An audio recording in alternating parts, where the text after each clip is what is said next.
E eu tirando uma noite do lado. Quando a vida se torna difícil, quando você não se sente, Você fanatismo, Isa. invade a alma, quando das marcas só restam Não é nenhuma, a gente tem que levar brincando nisso, porque quando o amor você aperreado tudo, velho.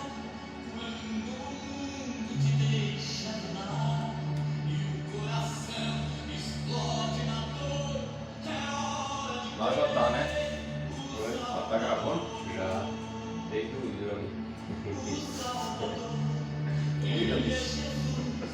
que por você morreu na cruz, tua vergonha e teu desprezo ele levou.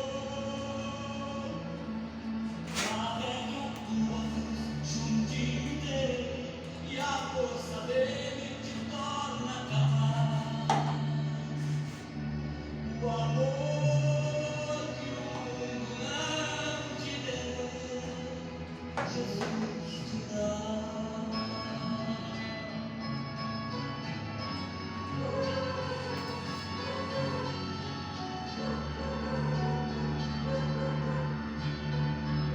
Gostou? Tops. Rapaz. Tô vendo os HDs todinho. É.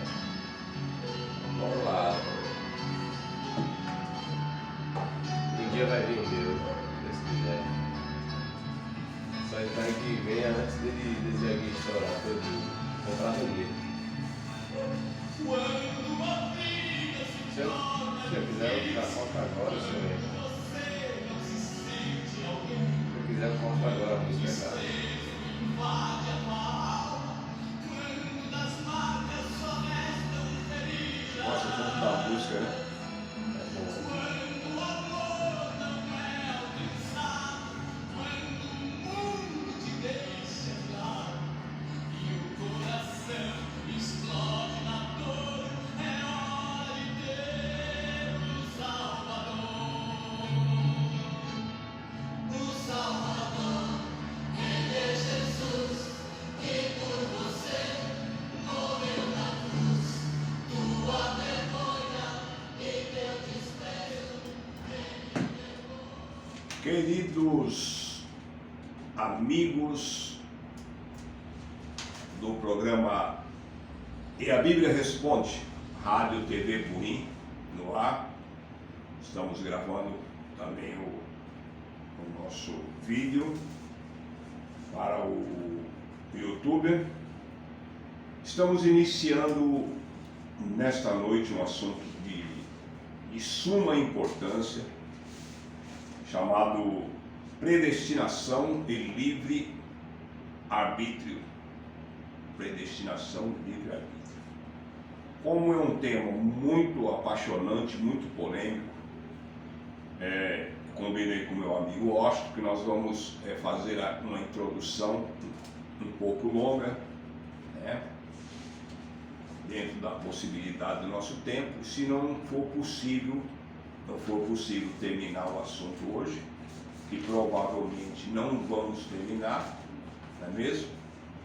Porque grandes são os questionamentos deste assunto, né? O grande questionamento-chave deste assunto é a grande pergunta: Deus nos escolhe ou nós escolhemos Deus? Esta é a grande pergunta. É livre-arbítrio ou predestinação? Então nós vamos iniciarmos, né, com oração. Meu amigo Washington, tenho mais uma vez a alegria de estar com o nosso amigo Washington aqui comigo. E ele vai ler, né? Ele vai ler o texto básico nesta noite e depois ele vai nos elevar em oração. Amém? Amém. Boa noite a todos os ouvintes da Rádio TV Burim. É uma grande satisfação estarmos juntos novamente para nós falarmos desse assunto bastante complexo, mas também que tem uma importância muito fundamental na história da igreja.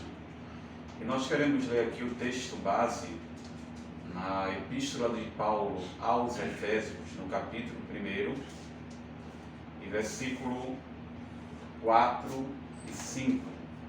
Efésios 1, versículo 4 e 5, que diz assim: como também nos elegeu nele antes da fundação do mundo, para que fossemos santos e irrepreensíveis diante dele em caridade, e nos predestinou para filhos de adoção por Jesus Cristo, para si mesmo, segundo o beneplácito da sua vontade.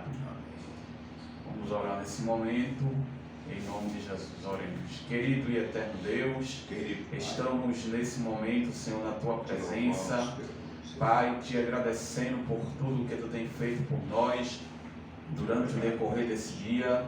Deus, continua abençoando a Rádio TV Purim.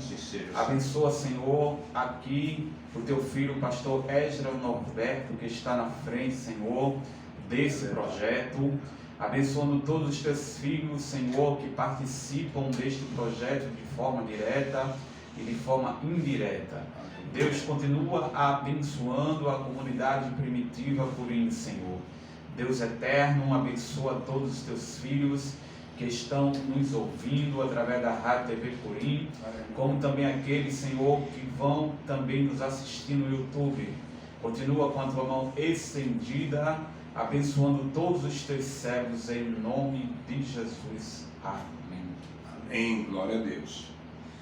Queridos, nós estamos, vamos fazer uma introdução, falando dos pontos, 5 pontos, os 5 pontos do arminismo e a oposição calvinista. Como vocês sabem, a denominação Assembleia de Deus é de posicionamento arminista, né? E nós vamos hoje mostrar o porquê, né? O porquê, os pontos, né? Que a nossa denominação adotou o arminismo, e eu creio que a maioria dos ouvintes que nos ouve sabe como iniciou, né? Como iniciou as escolas teológicas a partir do ano 1500, né, que houve a reforma protestante, e ali nascem as grandes escolas teológicas, né, os grandes posicionamentos teológicos. Predestinação e livre-arbítrio, ele é fruto dessas 2 escolas, que são as maiores escolas. Houve outras, né? Houve outras, mas as mais que chamou a atenção, e principalmente o ponto que mais chamou a atenção é exatamente este ponto que nós estaremos, esse assunto que nós estaremos iniciando. Vamos falar um pouquinho sobre os 2 personagens, né, que são os pais desse questionamento, né? Vamos falar primeiro de Jacobus Arminio. Foi de 1560 a 1609, ele foi um professor e pastor holandês, né? Sua educação se deu nas universidades de Marburg, 1575, e Leiden, 1576, 1581, na Academia de Genebra, 1582, 1584, 1586. E na Universidade de Basileia, 1582, 1500 a 1583. Posteriormente, pastoreou uma congregação em Amsterdã, 1588 a 1603. E atuou como professor na Universidade de Leiden, a partir de 1603 até a sua morte em 1609. Arminius não escreveu uma teologia sistemática completa, mas tornou-se conhecido por se posicionar contrariamente a algumas doutrinas defendidas por Calvino. Então, como podemos ver, havia uma né? Uma oposição de uma escola à outra, não é assim, Augusto? Exatamente. Deixou um legado, como legado, um conjunto de numerosos escritos teológicos produzidos desde 1588 até a sua morte. Vejamos, ele fez um tratado sobre Romanos, capítulo 7, onde ele interpreta os versículos 7 e 25 como um retrato de uma pessoa despertada, mas não regenerada. Tratado sobre Romanos 9. Nesse texto, ao contrário dos calvinistas, que interpretam o texto ensinando a predestinação incondicional, vamos falar daqui a pouco sobre isso, será um dos pontos fortes, né? Arminius interpretou como predestinação condicional, como nós cremos, né? Vamos falar, estamos somente pontuando aqui, né, Washington? O exame do panfleto de Perkins oferece uma resposta em termos de predestinação condicional, como refutação à opinião do inglês William Perkins. Declaração de sentimentos, uma argumentação apresentada às autoridades do governo de Haia, onde refuta a opinião de que o destino de cada ser humano foi determinado de forma inexorável por Deus antes da queda de Adão e outras publicações. A coisa vai muito mais além do que se imagina, né? Eles estavam buscando coisa assim muito anterior. Ainda que educado na tradição reformada, ele se iniciou para as doutrinas humanistas de Erasmo, grande teólogo, o que tinha sérias dúvidas a respeito da graça soberana de Deus, como era ensinada pelos reformadores. Seus discípulos, chamados arminianos ou sectários de Armínio, disseminaram o ensino de seu mestre. Alguns anos depois da morte de Armínios, eles formularam sua doutrina em 5 pontos principais, conhecido como os 5 pontos do arminianismo. A gente começa a ler e começa a achar graça, né? Eles tinham uma dificuldade para entender a graça. Hoje nós avançamos tanto que qualquer aluno de escola dominical fala decore e salteado a graça, né? Exatamente. E entende claramente, né? Você vê como o tempo, né, evoluiu. Livre-arbítrio, né? Significa vontade livre e também eleição condicional. Tem também o terceiro ponto chamado expiação ilimitada, né? Depois o nobre mestre aqui do lado vai falar um pouquinho sobre a expiação ilimitada ou expiação universal. O quarto ponto é a graça irresistível. E o quinto ponto, o decair da graça. Esse também vai ser é um ponto que o calvinismo não aceita, que se uma vez predestinado, não se cai mais da graça. Ele crê também na graça, né? Mas ele não aceita o decair, né? O calvinista diz que o eleito, ele Não cai. fracassa. Ele não cai. Então, será um grande debate que nós vamos ter aqui esses programas. Eu creio que serão os dois programas, né, Washington? E o ouvinte também pode questionar, né? Pode ligar, não sei se nós estamos tendo condições de ligar aqui para o estúdio, né? Ou não. Mas nós estamos organizando aqui o nosso estúdio para que o ouvinte também possa participar, brevemente. Agora nós vamos falar sobre Calvino e o calvinismo, né? Nós falamos sobre Armínio, né? João Calvino, de 1509 a 1564, era francês, filho de um tabelião. O cara não era fraco não, hein? Que servia ao bispo de Noyon, devido à atmosfera religiosa de seu pai, o encaminhou para estudar teologia na Universidade de Paris. Os homens não eram fraquinhos, não. Posteriormente, por causa de uma controvérsia entre seu pai e o bispo, ele foi conduzido a estudar a advocacia a fim de defender a causa e interesses do pai. Estudou em Orleans e em Bourges, onde se tornou protestante. Ele se converte nessa faculdade, né, Washington? Ele não era um cristão, né? Ele era uma pessoa, né? Com a morte do pai, retornou a Paris, envolveu-se com toda a problemática religiosa que estava nascendo, né? Havia o burburinho muito grande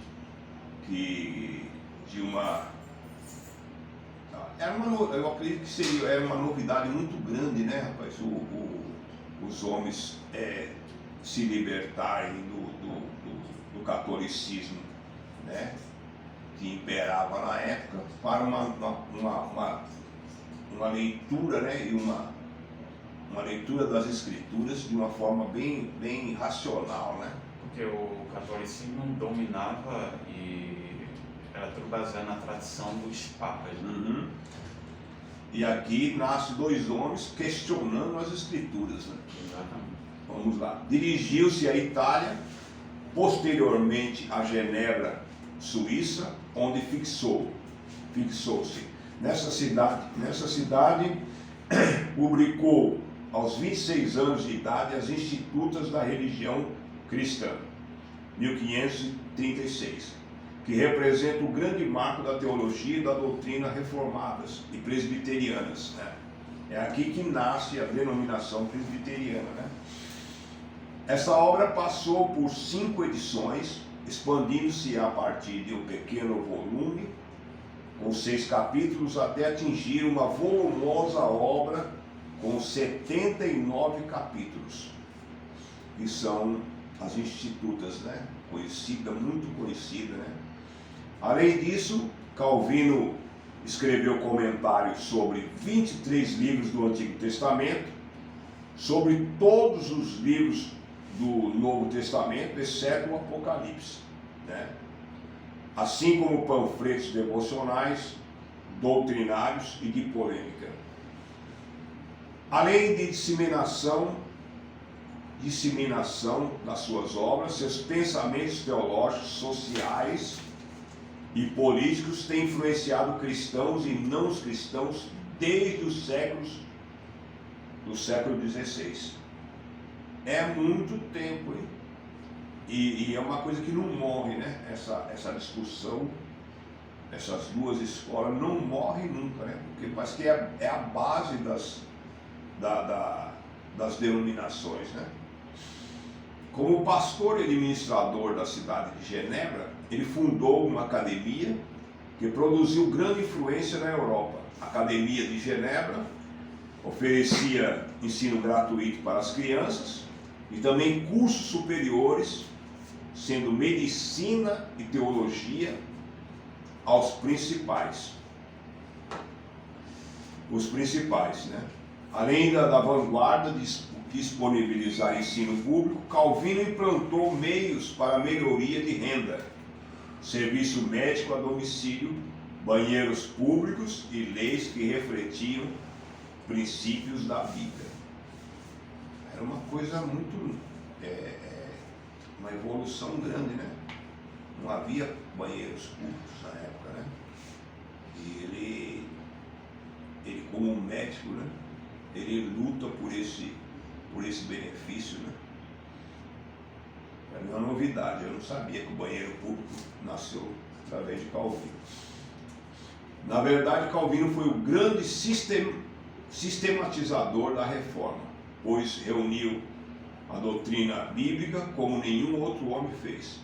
Foi eminentemente um teólogo bíblico, tendo utilizado seus conhecimentos humanísticos e jurídicos em favor de uma abordagem de interpretação gramática histórica da Bíblia, deixando de lado a alemorização, interpretação figurada, e a espiritualização e a moralização para a interpretação. O que muitos cristãos não fazem, né? Pega e chuta de qualquer jeito, né? Ele não, ele era bem metódico, né? O nome calvinismo foi em princípio um rótulo pejorativo criado pelos opositores da fé reformada. Os herdeiros da reforma, contudo, aceitaram de bom grado esse apelido, reconhecendo nele um conjunto de doutrinas embasado no princípio da dependência total do ser humano e da livre graça de Deus para a salvação. Eu acho esse rótulo era pejorativo, porque o que dominava era o arminismo, a ideia arminista, Isso aí provavelmente, né? foi criado pelos arminianos, né? Houve aquele conflito entre o ensinamento de Jacob com o de João Calvino. Então eles criaram essa calvinista como um termo pejorativo. Não soava legal, né? Não soava legal. Hoje, depois de tanto tempo, é até respeitado, né? O que a gente respeitado. debate aqui refuta, mas com respeito, né? Não, claro, a gente tem que respeitar as linhas de pensamento teológico. Exatamente. Claro que a gente Mas na época o couro comia, né? a gente vai divergir em algumas partes, É verdade. tanto o arminianismo como o calvinista contra o arminianismo vão sempre divergir. Mas sempre com educação e com respeito. Mas parece que na época aqui, tanto que era pejorativo, né?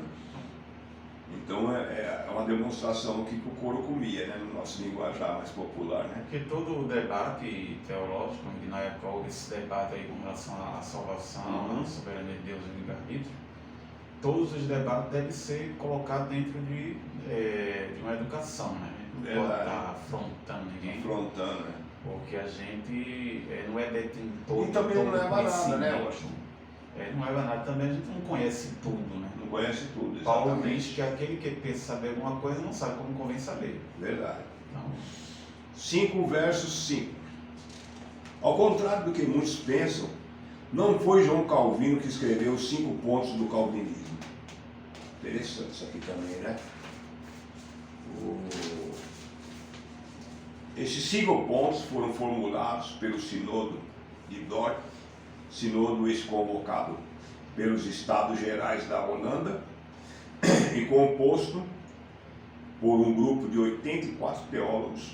A coisa não era fraquinha não, hein? 84 teólogos e 18 representantes seculares.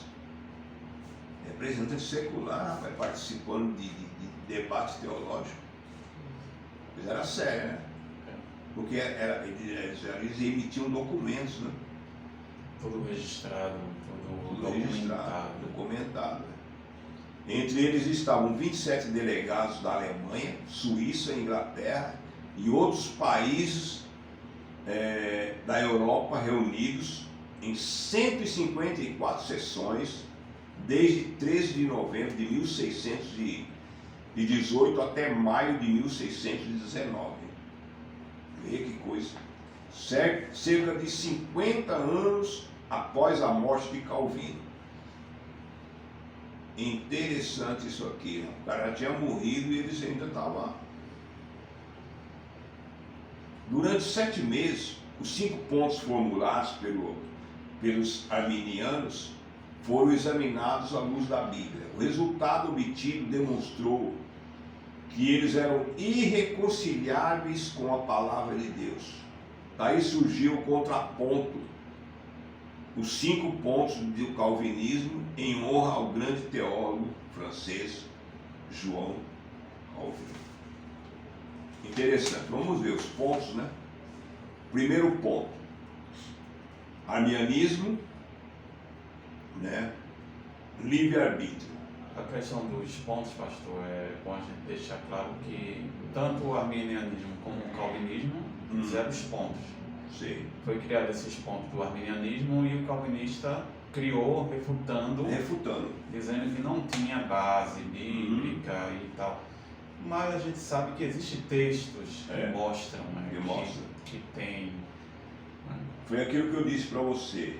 e que será o ponto alto do nosso debate, que existem os dois pontos. Eu creio nos dois pontos. Eu acredito que o livre-arbítrio não se sustenta sem a predestinação.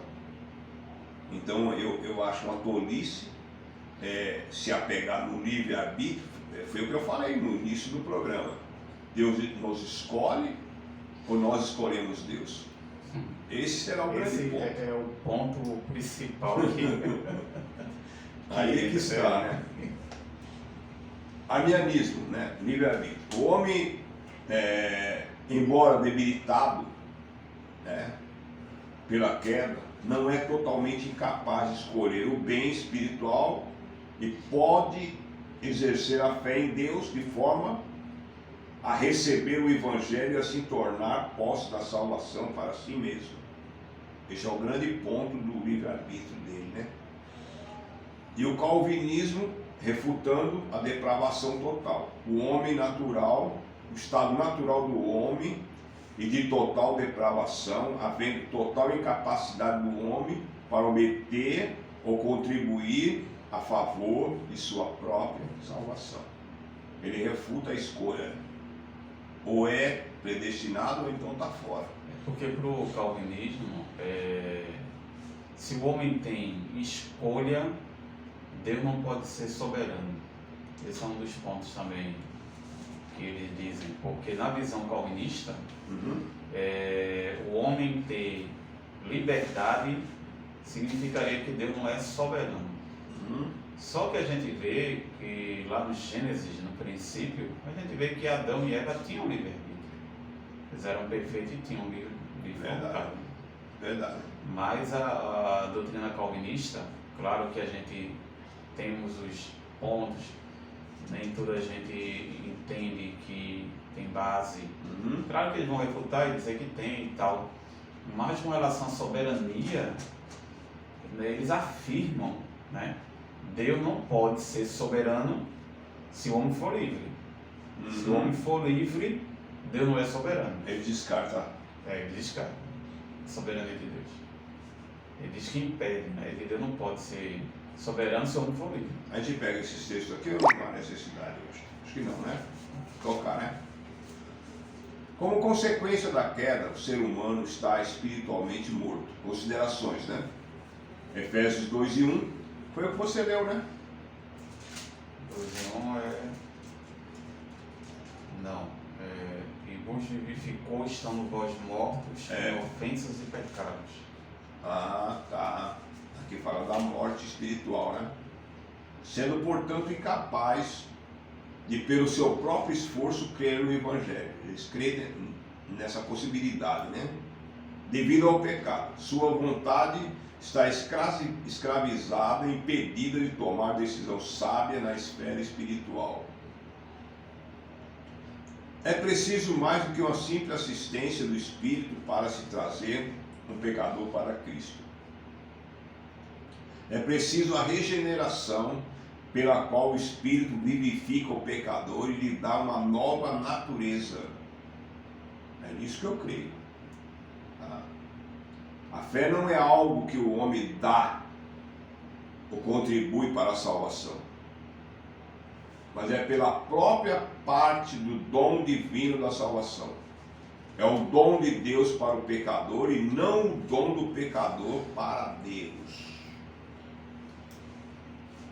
Aí está, hein? Segundo ponto, o arminianismo, ele defende que a eleição condicional. Por que condicional? Exatamente por causa da escolha, né? A gente vê nas escrituras muitas passagens mostrando que Deus, quando ele faz uma promessa ou direciona o homem a algo, a gente vê que Deus dá uma condição. Isso a gente vê isso em todo o Antigo Testamento. No Novo Testamento a gente vê isso. Porque se a gente entender que a salvação é algo incondicional e não depende do homem, da condição do homem, claro que o calvinista vai dizer que o homem está morto E né? acabou. Ele está no estado de depravação, de pecado. Como morto, ele não responde. Como morto, ele não toma nenhuma iniciativa. Mas quando a gente vai para as Escrituras, a gente vê que o próprio apóstolo Paulo, ele mostra por A mais B várias passagens chamando o homem ao arrependimento, que tinha que pregar o Evangelho. Porque qual é o sentido de pregar o Evangelho se não havia uma condição do homem Querer ou não. querer ou não? Tem muito sentido isso. Ele fala aqui, Deus elegeu aqueles que previa querer ser salvos por seu próprio arbítrio, em seu estado natural caído. Né? Eles eram bem radicais, né? Nos seus pensamentos. Né? Com relação a essa parte de eleger, porque o arminianismo ele acredita que a salvação é pelo que Deus previu.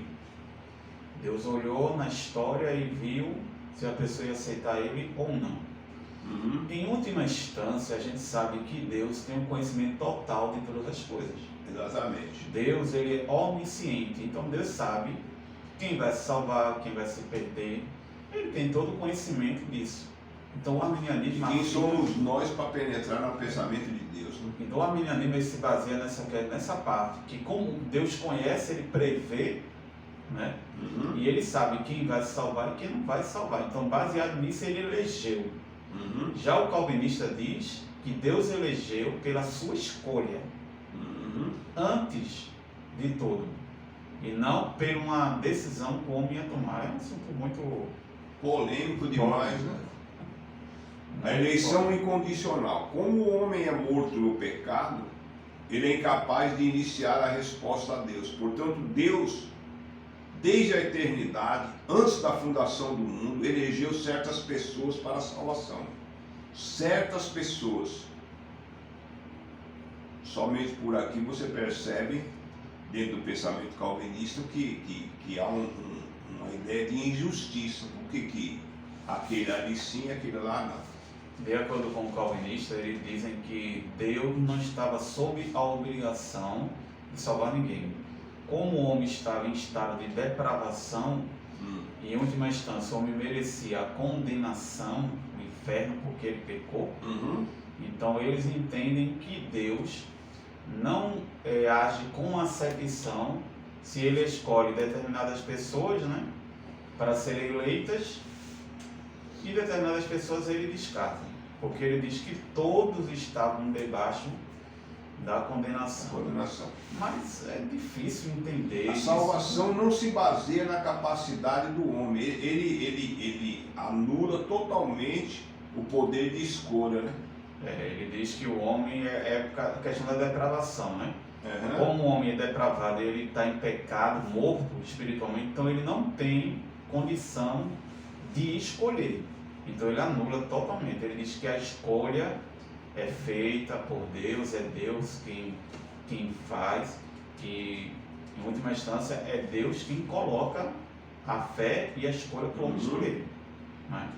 Veja aqui, nem no que ele faz para que não tenha mérito, mas sim da eterna misericórdia e graça de Deus, a qual ele faz.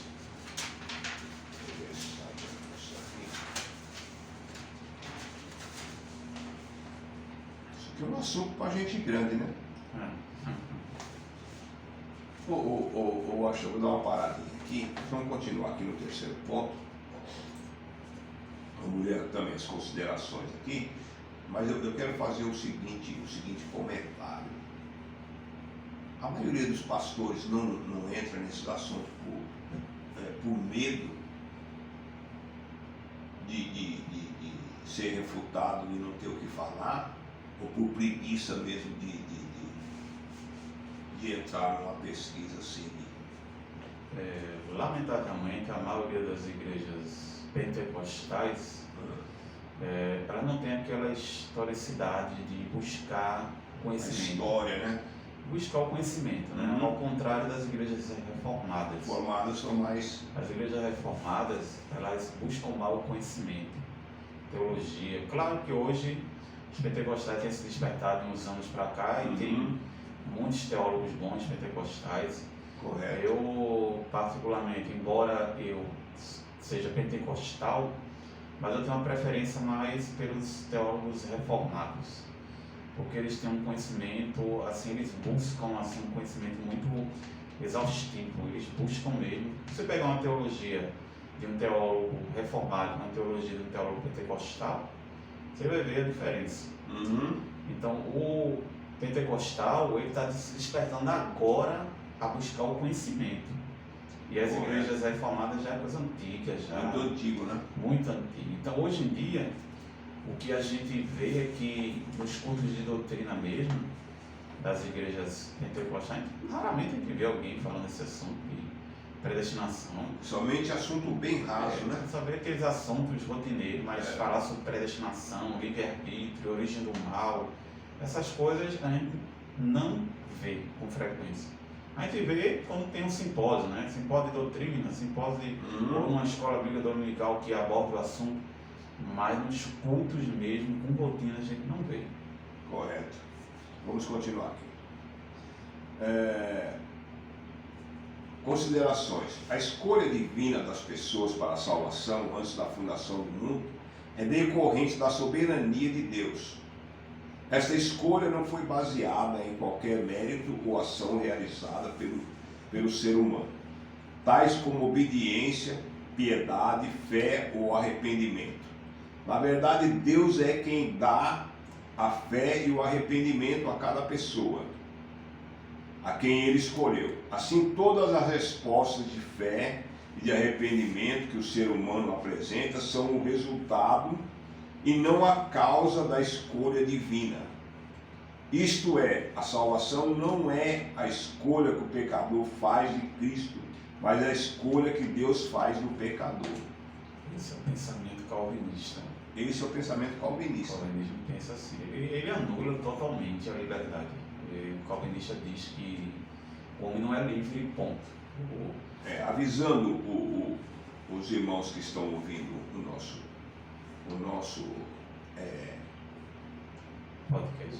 nosso podcast, nós não iniciamos ainda o debate propriamente dito. Nós estamos trazendo a história, né,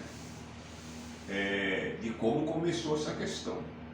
Estamos somente apresentando. Essa é uma apresentação ainda. Daqui a pouco nós vamos começar aqui.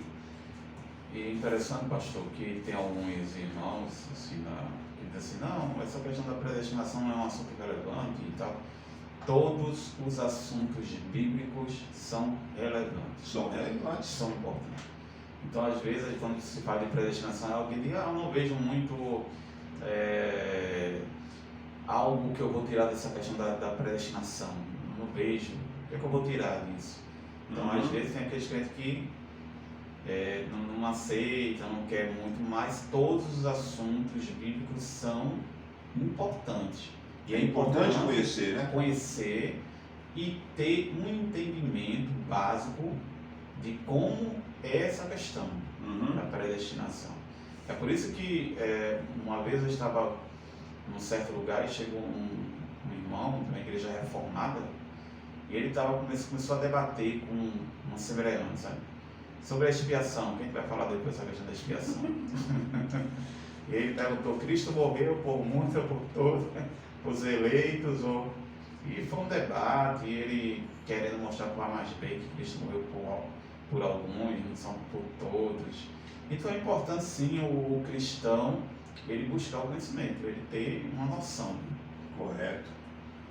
Deste modo, a eleição não foi determinada, nem condicionada e não apoiada por qualquer qualidade ou ato realizado pela pessoa, mas daqueles a quem Deus soberanamente elegeu. Ele os traz através do poder do Espírito a uma voluntária aceitação de Cristo. Interessante isso aqui. Vamos para o terceiro ponto, né? O arminianismo. Expiação ilimitada. Calvinismo, expiação limitada. Cristo morreu positiva e eficazmente para salvar a 1. Cristo morreu para salvar a todos os homens, mas só potencialmente. A morte de Cristo permitiu a Deus perdoar os pecadores, porém sob condições dos que crescem.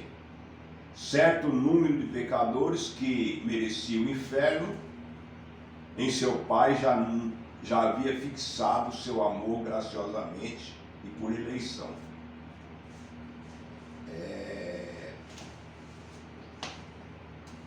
Eu penso nessa questão, sabe, eu acho que se nós formos adotar esse pensamento realmente, há uma injustiça, né? Não dá para se ver Deus como um Deus injusto, né?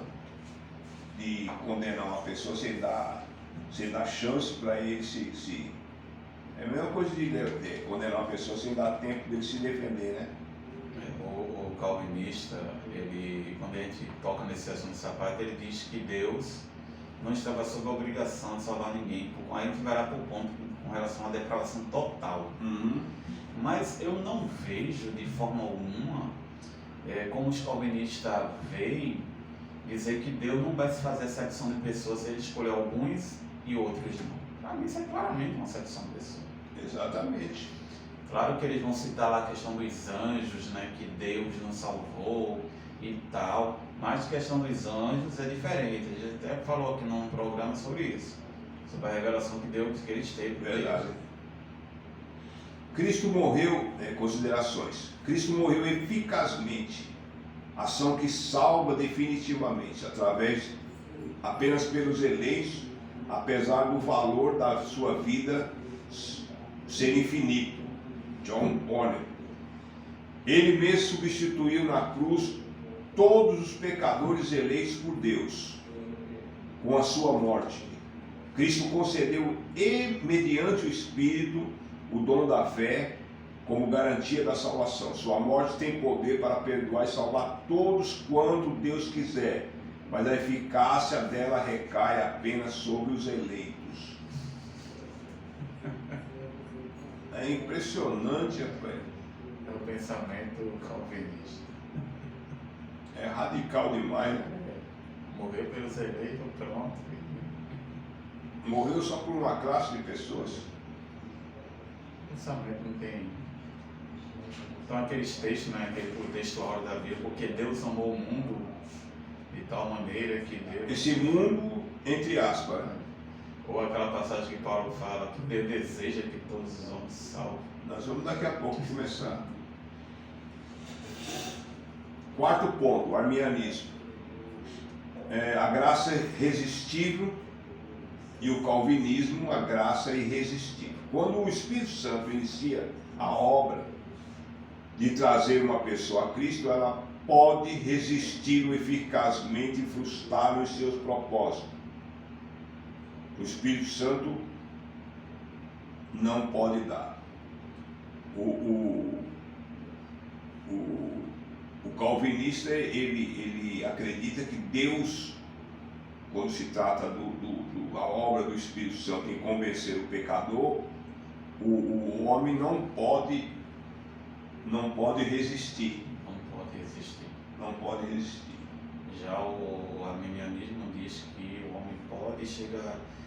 Uma coisa que a gente tem que também pontuar, embora a gente tenha a linha de pensamento dos arminianos, mas nem tudo a gente deve concordar com ele. Tanto com Calvino como com Armínio, né? Porque às vezes tem alguns cristãos que dizem, não, João Calvino era um homem entendido, um homem letrado, sim, ele é um homem que tinha um grande conhecimento, né? Eles comentaram, tem um vasto conhecimento. Mas ele não conhecia tudo. Ele não conhecia tudo, toda a escritura. Então, muitas vezes eu vejo o calvinista levantando a bandeira, não, porque João Calvino e tal era um conhecedor, um teólogo, um letrado. Eu também não vejo assim, não. Mas nem tudo que ele falou tem coerência, não. A gente vai falar mais para frente sobre a questão da origem do mal, que a gente vai ver, e também a questão de Arminius, que ele chega ao ponto de dizer que o homem é capaz de frustrar os planos de Deus. Aí eu acho um exagero dele. Porque quando Deus determina algo com relação ao plano dele, verdade. Porque se o homem fosse capaz de frustrar os planos de Deus, não teria graça nenhuma, né? a gente estaria vivendo uma vida sem sentido nenhum. É verdade. Então essa parte aí de frustrar, claro, o Espírito Santo pode ser Pode ser resistido. Ele pode ser resistido. É. O Evangelho é pregado, o camarada resiste, Deus convida, o camarada Isso. resiste, mas frustrar, né? Ele frustrou. Então eu vejo que a gente tem que ter. Não é por aí, né? Não é por aí, a gente tem que ter cuidado. Calvinismo. A graça irresistível. Quando o Evangelho atinge uma pessoa eleita, há também um chamado exterior. Um chamado interior realizado pelo Espírito Santo. Esse chamado do Espírito Santo é vida se o pecador não estiver disposto a receber essa vida. Irresistível. Não pode ser frustrado com uma rejeição. Eles acreditam que quando foi rejeitado é porque aquele ali já não era escolhido, não era chamado, não foi uma chamada. Não é eleito, né? Não é um eleito. Ele não é eleito. Mas a gente vê que eles se contradizem com relação à questão da apostasia, as quedas que acontecem. Uhum. Então, os calvinistas, eles afirmam, não sou eleito, mas confiando em que ele está dizendo que é eleito? Eles não admitem. Não, mas confiando em que ele está dizendo que é eleito? Como é que ele sabe que é eleito? Não porque eu tenho fé, mas o outro está dizendo que tem fé, o arminiano está dizendo que tem fé também, e agora? Exatamente. Então, as considerações. Através da pregação da palavra, todos os pecadores, eleitos ou não, recebem uma chamada externa à salvação. Porém, o Espírito Santo concede adicionalmente aos eleitos uma chamada especial, interna, a qual de forma inevitável os conduz à salvação. Enquanto a chamada exterior pode ser recusada, a interior não pode ser rejeitada, resultando sempre em conversão.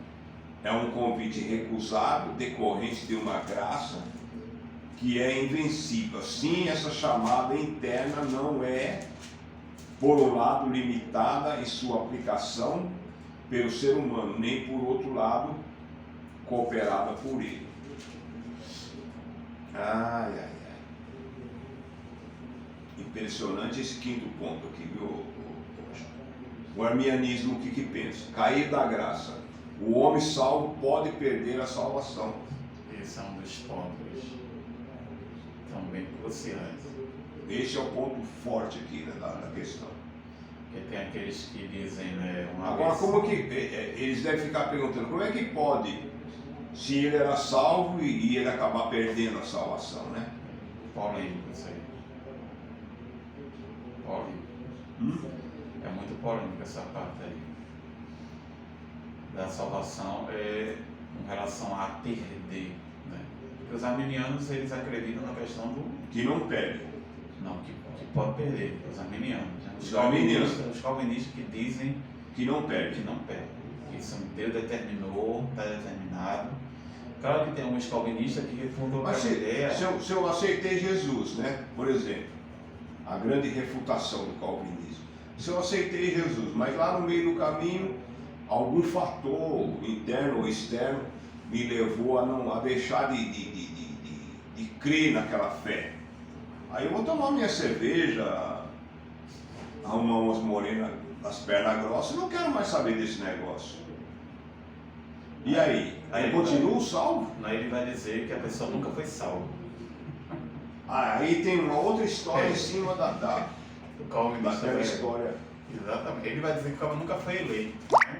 O calvinista vai dizer isso, ele vai afirmar. O cara nunca foi salvo, nunca foi eleito. Aí tem um remendo aí, né? Porque o eleito, ele diz que o eleito não perde.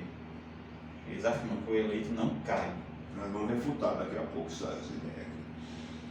A perseverança, o calvinismo, a perseverança dos santos. Aquele a quem Deus aceitou no amado, eficazmente chamados e santificados pelo seu Espírito, a quem deu a fé preciosa aos seus eleitos, não pode cair total ou cabalmente ao pecado, do pecado de graça, mas certamente perseverarão nela até o fim e serão eternamente salvos, visto que os dons e chamados de Deus são irrevogáveis. Eles têm essa crença, né? E Para ver salvo para sempre. Salvo para sempre. Claro que temos que entender também que tem calvinista que não aceita essa questão de usar uma vez salvo para sempre, e a pessoa pode... Não são todos? Não, com relação a... Porque isso é uma Então, coisa isso. pejorativa, né? No sentido de dizer assim, não, eu sou salvo uma vez, salvo para sempre, e o camarada tem autorização de errar, de fazer o que não deve, né? Os calvinistas não aceitam isso, né? Os calvinistas não aceitam. Eles dizem que o camarada é salvo, mas eles têm que ter uma vida de piedade. Não aceita esse pensamento, eu sou salvo, eu vou poder fazer o que eu quero, porque eu sou eleito, né? Tem até esse pensamento às vezes, dentro das igrejas que seguem o pensamento arminiano, aquela questão de dizer filho da promessa. Fulano é filho da promessa, Beltrano é filho da promessa, trazendo para o lado do calvinismo, entendeu? Não, o cara é filho da promessa, não vai perder a salvação, o cara está no mundo, mas não vai perder. Difícil entender assim, se o camarada não está vivendo a vida de piedade, não está ali dentro de um contexto. Exatamente, não está caminhando no caminho do santo, né?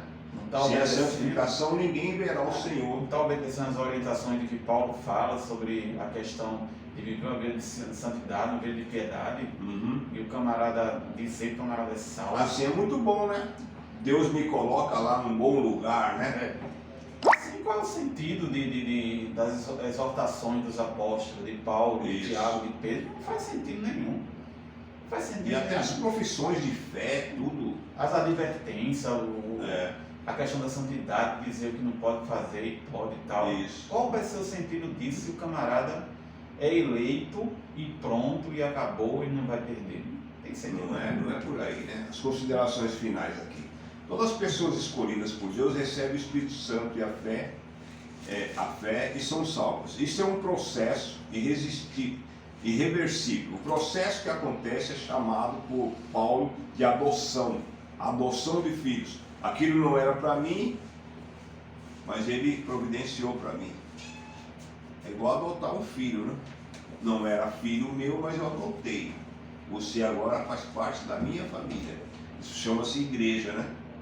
Chama-se igreja. Todos nós, né, fomos adotados, né? Efésios, Gálatas 4 e 5, você pode pegar para nós. Eu gostei só desse questionamento aqui. Gálatas 4 e 5. Efésios você viu, né? Efésios 1 e 5, né? Mas vamos ler Gálatas 4 e 5.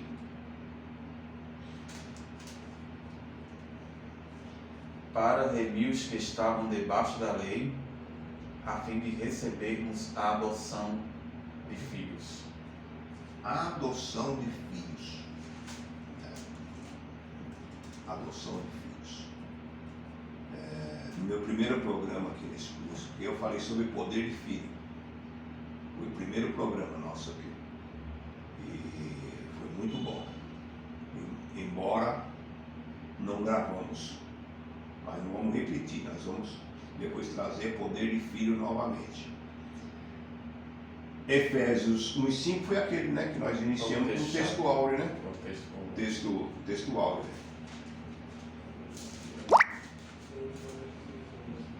E nos predestinou para filhos de adoção por Jesus Cristo para si mesmo.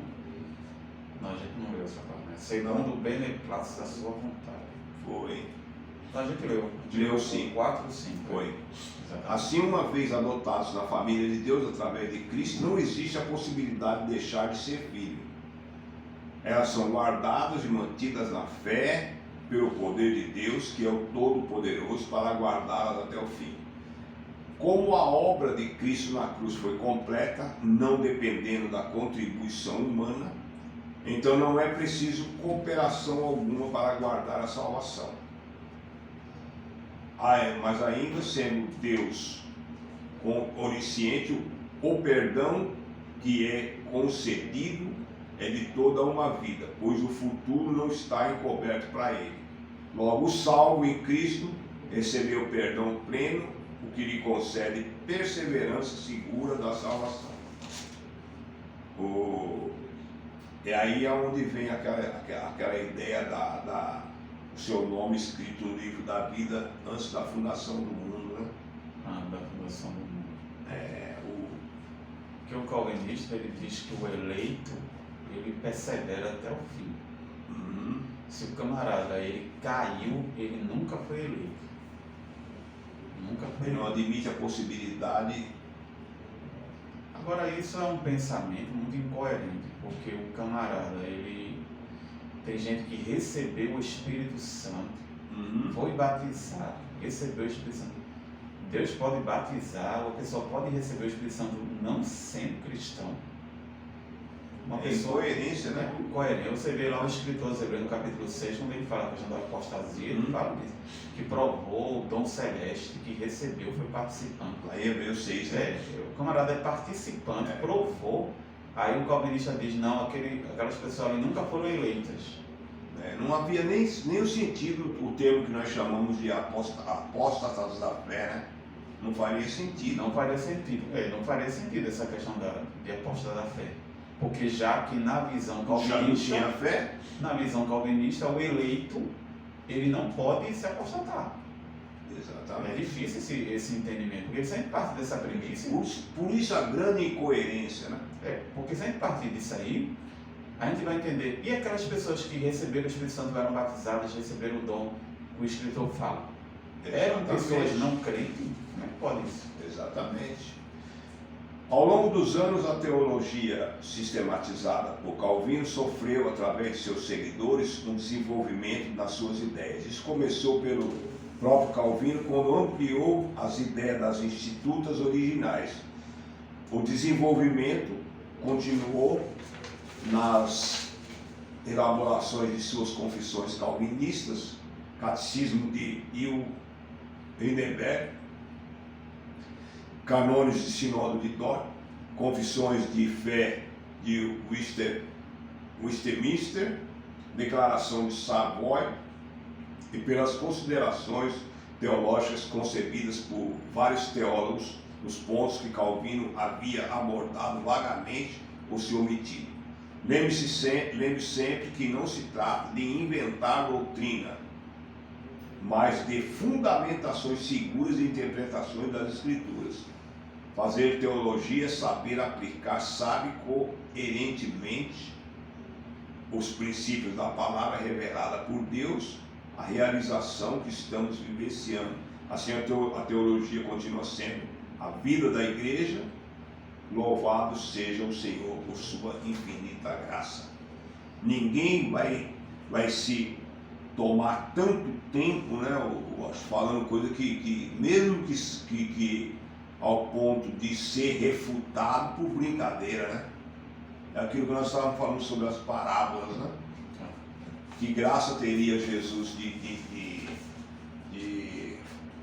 fazer a parábola lá do rico e do Lázaro para levar a lugar nenhum, a nada. Assim também foi com todo respeito ao Calvino, né? Eu estou aqui falando do nosso respeito por Calvino. A gente tem o respeito pela doutrina Não, calvinista. é refutada, mas a gente refuta, mas com respeito. Não, Né? com respeito. Porque a gente vê que tem muitos teólogos, né, que são formados, têm um conhecimento vasto. Mas em alguns pontos a gente vê que existe incoerência. É Existe verdade. incoerência. Porque se eu anulo o livre-arbítrio totalmente, como vai ficar a questão do mal, né, que a gente vai falar depois? É difícil. Né?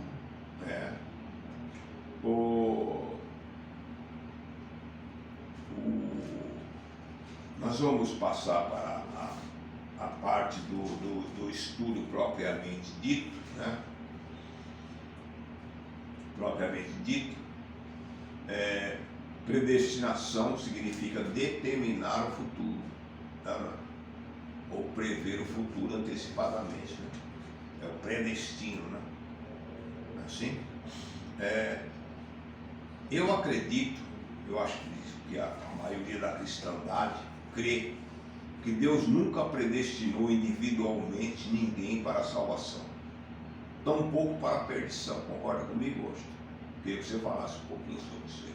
Concordo, sim. Os calvinistas afirmam que Deus determinou, né? Uhum. Que Deus escolheu alguns e outros ele não quis escolher, e isso de uma visão determinística. Claro que vai ter aqueles calvinistas moderados que vão dizer que o homem tem livre-arbítrio, porque para eles, com relação ao pecado, o homem tem livre-arbítrio. Difícil entender isso. Ou o homem tem livre-arbítrio, ou ele não Ou tem. não tem. Você vai ficar meio termo. Com relação ao pecado, o homem tem livre-arbítrio, mas com relação à salvação, o homem não tem livre-arbítrio. Isso é incoerência. Então, eu acredito, à luz das Escrituras, que Deus, Ele deu a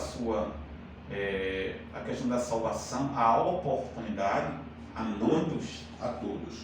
O que nós vamos ver agora, né? Pega isso para mim, eu acho, Tito, capítulo 2, versículo 11. Nós não vamos terminar somente em um programa.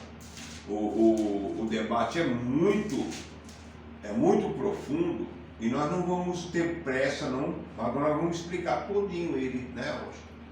Porque a graça de Deus se há manifestado, trazendo salvação a todos os homens. Todos. Pronome indefinido. Todos. Todos. Então, aí é que está o ponto, né? É oferecida a salvação de quando Jesus abriu os braços na cruz do Calvário e derramou seu sangue. Não foi para escolhido nem eleito, foi para todos. Correto? Então, vamos aqui de novo também, Hebreus 5 e 9. Esse todos é todos que obedecem, né? Que aceitam e obedecem. Concorda comigo? Sim, e também que a salvação ela está disponível para todos. Disponível, né? Só que nem todos aceitam. Mas É oferecido, né? Ela está disponível para todas as pessoas. É Hebreus 5 quanto? 5 e 9. E sendo ele consumado, veio a ser a causa da eterna salvação para todos os que lhe obedecem.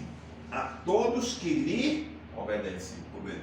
Porque quando nós falamos todos, é colocar a mercadoria ali na feira, concorda comigo? Aquilo ali está oferecido para todos os clientes que estão passando ali. Mas nem todos vão querer comprar porque botou um defeito ou porque não tinha dinheiro para comprar aquilo ali. Concorda comigo? Assim também é a salvação. Exatamente. A salvação está disponível para todas as pessoas. Eu não sei se eu fiz boa colocação. Não, sim, Você perfeito. gostou de segunda-feira, é isso? Então, conta vamos querer. Ai, meu Mas ela vai estar ali sendo oferecida. Sempre ali. E a gente vê aqui, pastor, nesse de Hebreus que a gente leu, para todos que lhe obedecem. Obedece. Lembra que o calvinista diz que não existe essa questão de obedecer, que o homem é eleito e pronto. Porque ele disse que se a pessoa está obedecendo, então a pessoa está fazendo algo. Porque ele diz que a salvação é um ato de Cristo somente. Claro, como autor e consumador da fé, com certeza. Cristo é o autor e consumador. O homem não teria condição nenhuma de ganhar a salvação sem ele, né? Lucas 3 e 6. O que nós estamos colocando aqui é uma totalidade das coisas, né? Não é um grupinho aqui, outro ali, não. É toda, né? E você vai ver mais uma vez aí. Lucas 3 e 6. 3 e 6, né?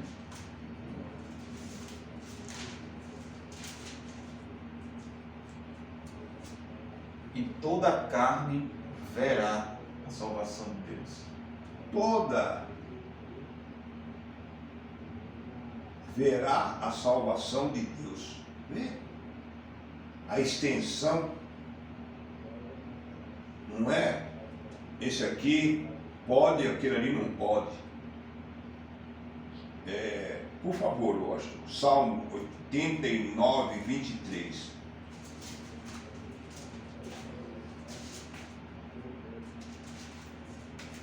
Israel foi colocado como luz das nações, não é hoje?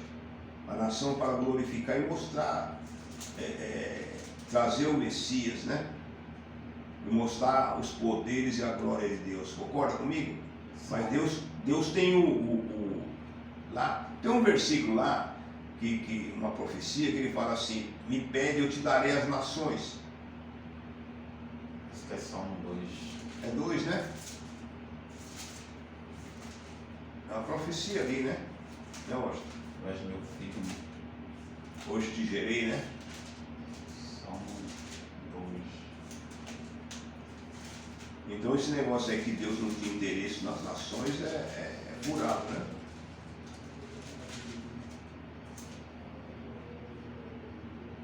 Salmo 2, verso 8. Pede-me, eu te darei as nações por herança, os confins da terra por sua possessão. Tá vendo aí?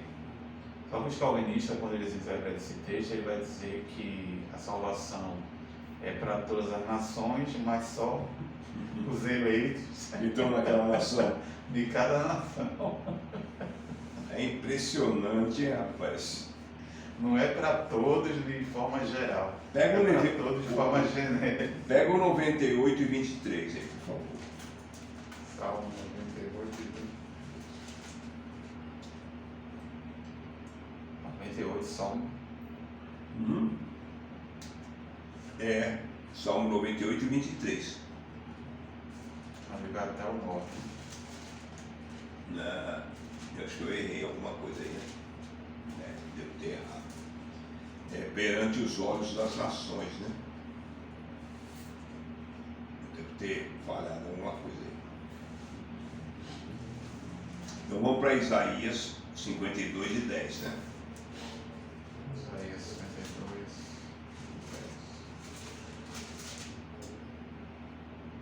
O Senhor desnudou seu santo braço perante os olhos de todas as nações, e todos os confins da terra verão a salvação do nosso Deus. A salvação do nosso Deus. Desnudou o braço, o que nós entendemos aí na profecia de Isaías 53, né? Eis que a mão do Senhor não está. É o braço do Senhor, né? É Isaías 53? Dá uma olhadinha aí.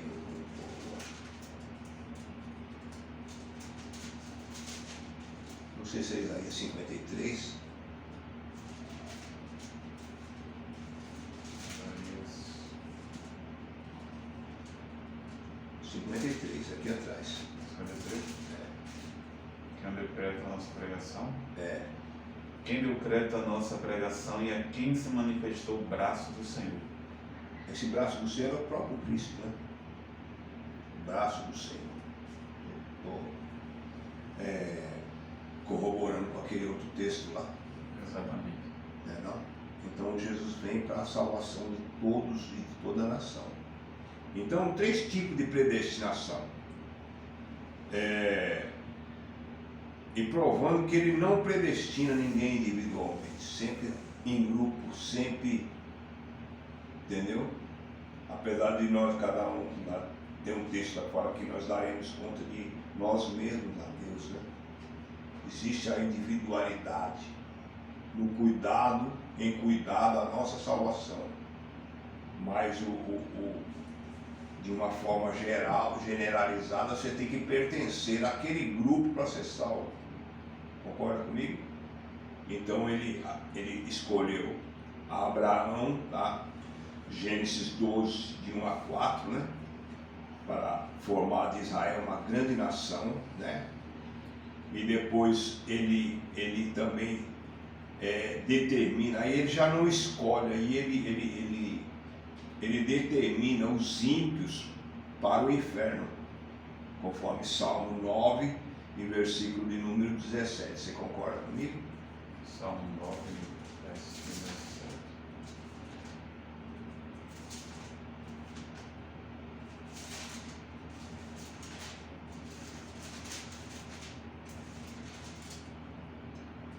Os ímpios serão lançados no inferno e todas as nações que se esquecem de Deus.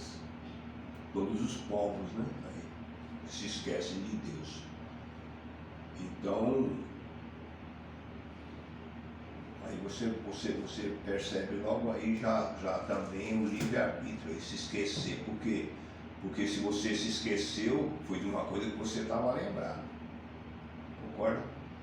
Você não pode se esquecer de uma coisa que você não lembrava. Aí é que está a questão. Veja mais, a igreja vai para o céu. Segundo Tessalonicenses, 1 Tessalonicenses 4,16. Ali uma chamada e uma escolha da igreja para a salvação.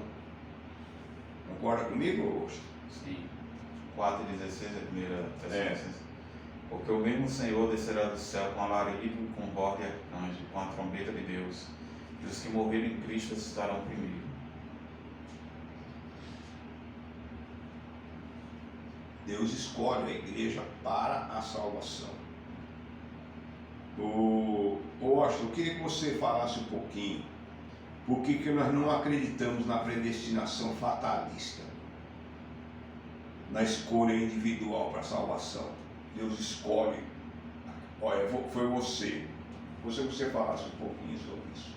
A predestinação fatalista, que é aquela linha determinística da predestinação, né? Porque tem, os calvinistas têm aqueles moderados, né? Que acredita que o homem tem ainda livre-arbítrio, mas só com relação ao pecado para responsabilizar o homem. E tem aqueles determinísticos, que acredita que a soberania de Deus é total. Claro que a soberania de Deus é total e Deus ele mantém um controle sobre todas as coisas, isso é fato. Mas a questão de Deus escolher de forma dentro da sua soberania e Deus dizer: fulano vai ser salvo e Beltrano não vai ser salvo, porque eu quero. Então isso soa com um pensamento incoerente. Porque quando a gente vai para as Escrituras, a gente vê, tanto no Antigo Testamento como no Novo, o próprio convite à salvação, que foi os textos que a gente leu, não teria sentido se o homem não tivesse livre-arbítrio. Se o homem não tivesse a escolha, qual era o sentido de anunciar às nações a salvação? Qual era o sentido de ir por todo mundo e pregar o Evangelho a toda criatura? Tem que sentido isso. Se os eleitos seriam automaticamente salvos, qual era o sentido de pregar É verdade. o Evangelho?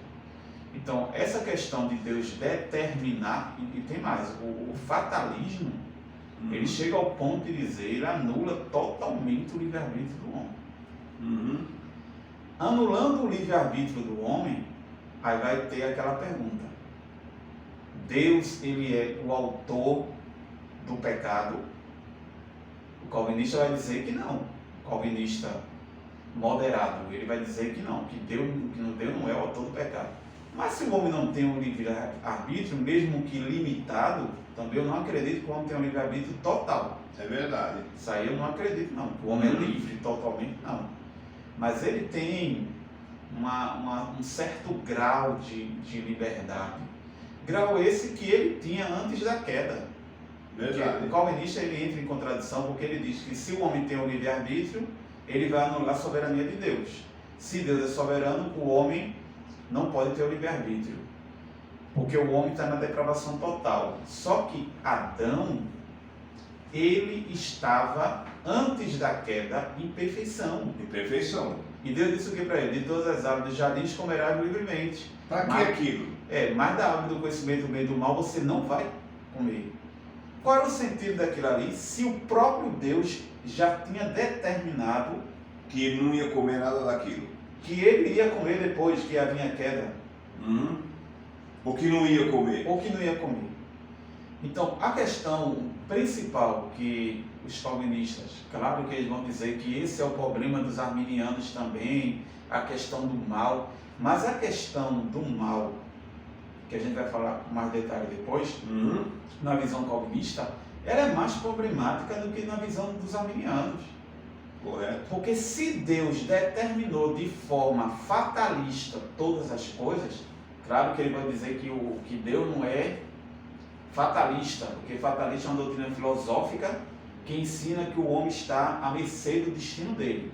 Verdade. E eles dizem que Deus não é fatalista, porque Deus é um ser supremo, inteligente, tal. Mas se o homem não tem a livre escolha, se Deus diz, olha, você, grupo A, vai ser escolhido para a salvação, e você, grupo B, vai Não. ser condenado. Isso não é acepção? Porque Verdade. ele vai salvar uns e outros ele não vai dar oportunidade. Então, um pensamento incoerente, né, da visão Washington, calvinista. Deus escolhe especificamente algumas situações, classe de pessoas e predestina, né?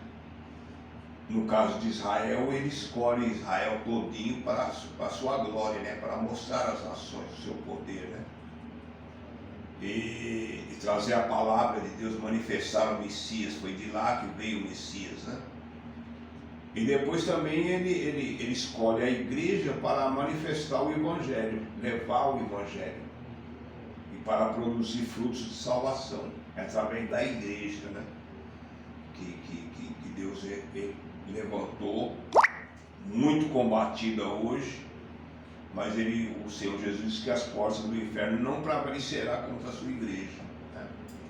Então, a igreja foi colocada para demonstrar o poder visível de Deus, né? Então eu creio nisso aí, tá? Conforme Efésios 3 e 10, não sei se você está com ele aí.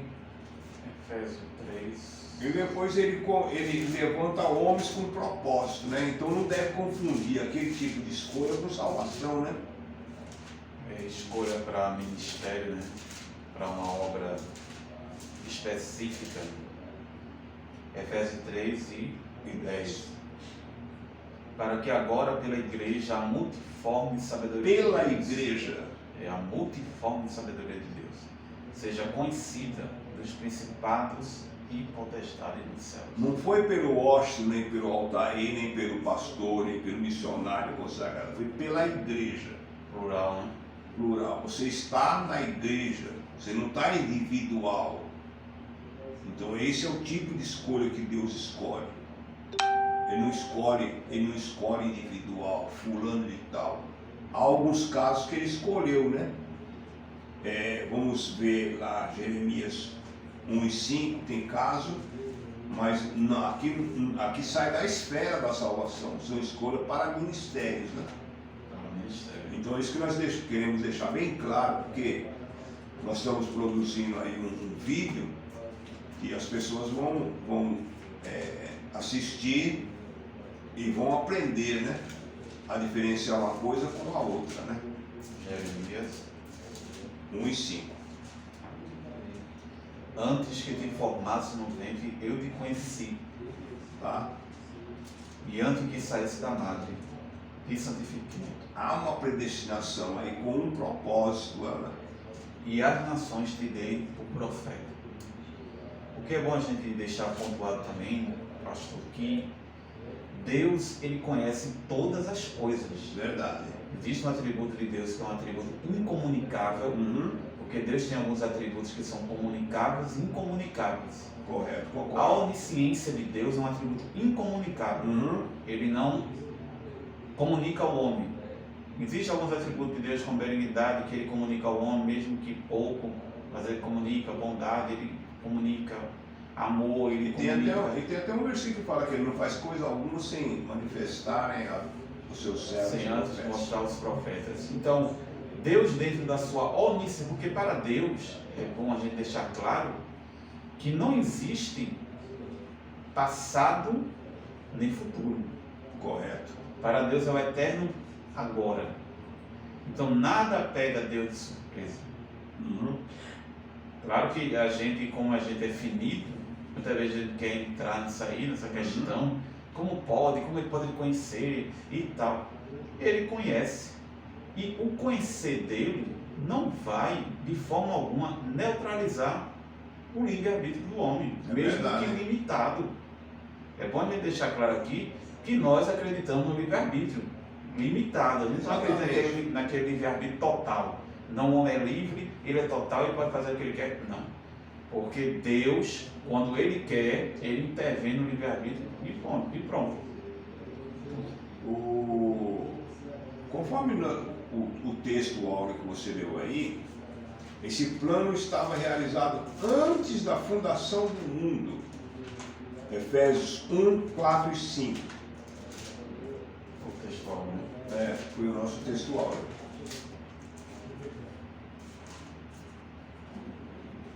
Como também nos elegeu nele. Tá vendo? Agora interessante. Esse nos aí, plural. Ele não está no singular.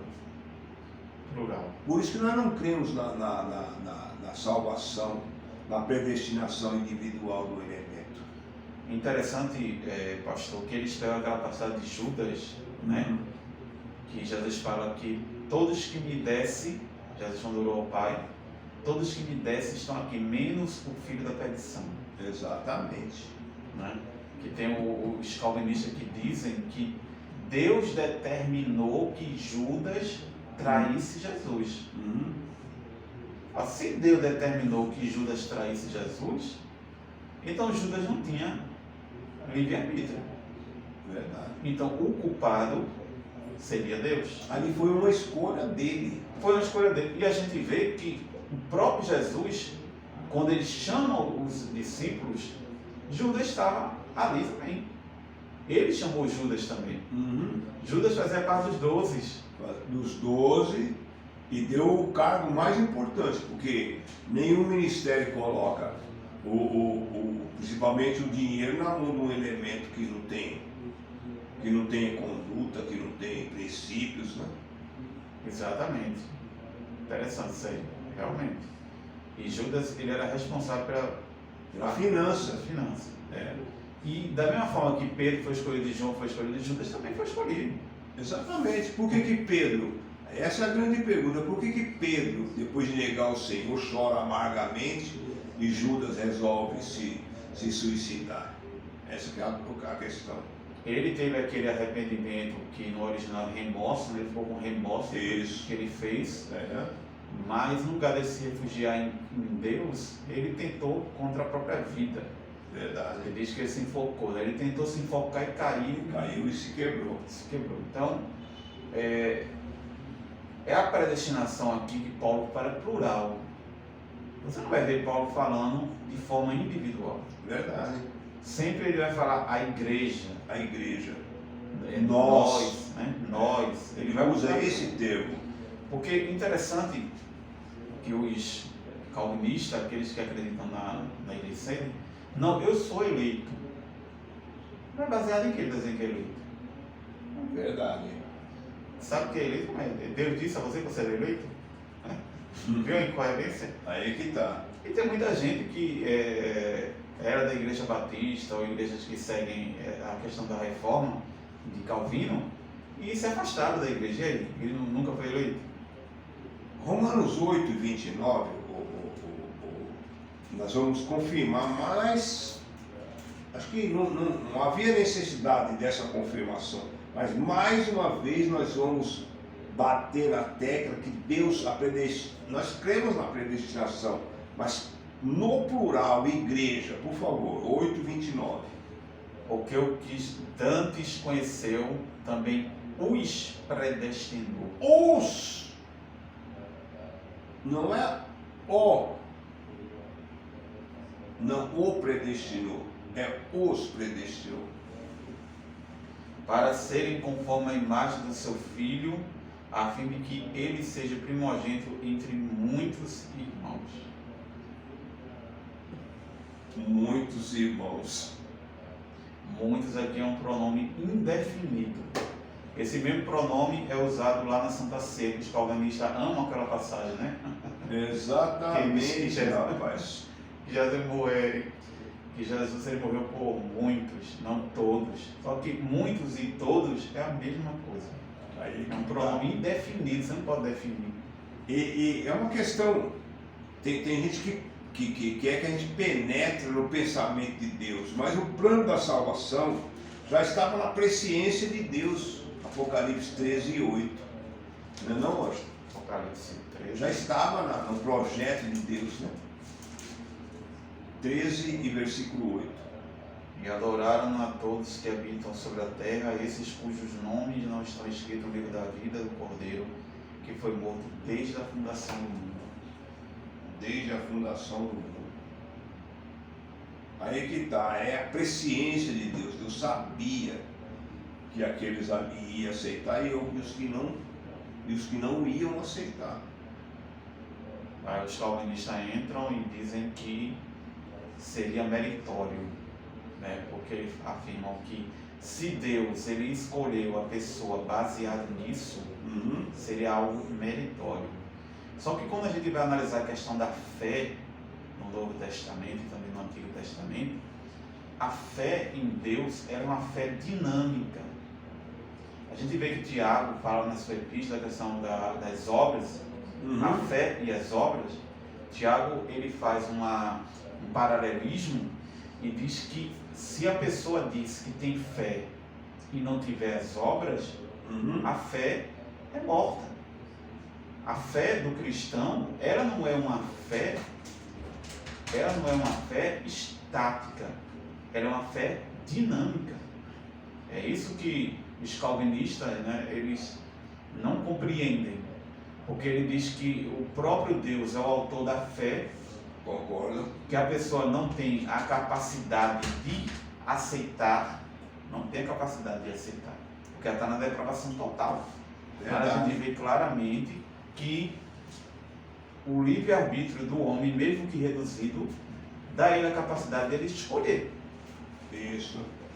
Washington, Paulo, com toda aquela fé dele, essa que é a grande pergunta, essa que é o grande questionamento hoje, aqui no nosso debate, no nosso podcast, é o seguinte: eu gostaria de perguntar ao pessoal dessa doutrina aqui, porque eles têm base nas Escrituras, e a Escritura foi, uma boa parte do Novo Testamento foi escrito por Paulo, um homem ilustre. Por que ele admite a possibilidade de ser reprovado?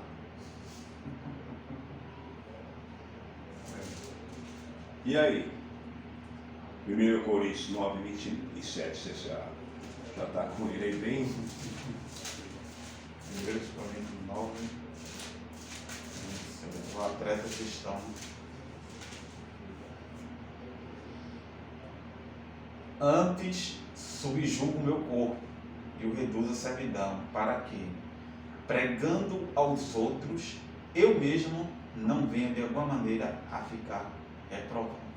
Eu gostaria que você. Nós vamos fazer um intervalozinho para dar uma refrigerada aqui. Mas antes eu quero que você me explique isso aí. Qual era a possibilidade de Paulo cair?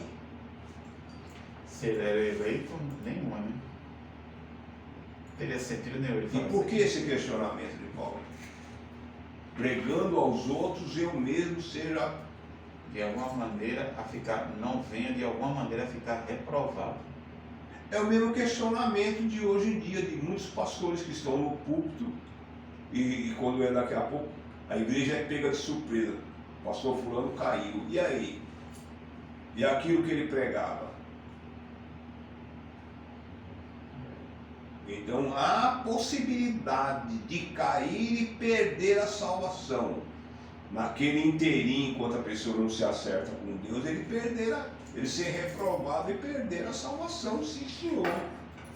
Isso chama-se livre-arbítrio. Exatamente. Porque não foi Deus que induziu ele a pecar e a ser reprovado, não foi ele mesmo, uma escolha individual dele. Concorda comigo, Anjo?